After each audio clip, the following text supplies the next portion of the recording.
miwacho ni dong nyoro ni wago kodi mbaka e station marwa mar Citizen to governor Nyang' Nyong'o nowacho ni osewuoyo gi joge maonge ng'anyo madhi timore Kisumu.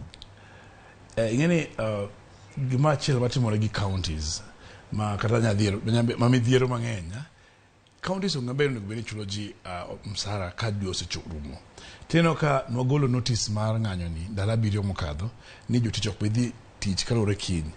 Bang' ndalogo kawuono counties auchiel chulo. Nyiso ni nyaka dhirgi adhira mondo gi prioritize healthcare. King'iyo Kisumu, mshahara ma dwe mar 2 Kisumu nochulo dwe mar 4 ka. Nyiso ni ogi prioritize healthcare kaka dwarore. Tada yisi ni kane jothieth ma Kisumu, dakteche, nurses, clinical officers te omakore kanyakla mogolo notice mar ng'anyo. Ne igolo mokwongo kata kapok wadonje kaka jo national. To county nodhi e court mondo stop ng'anyo mar Kisumu. To ka court odhi to judge ong'eyo wacho ni ere kaka joma pok ochul pesa inyadwaro mondo odhi e tich.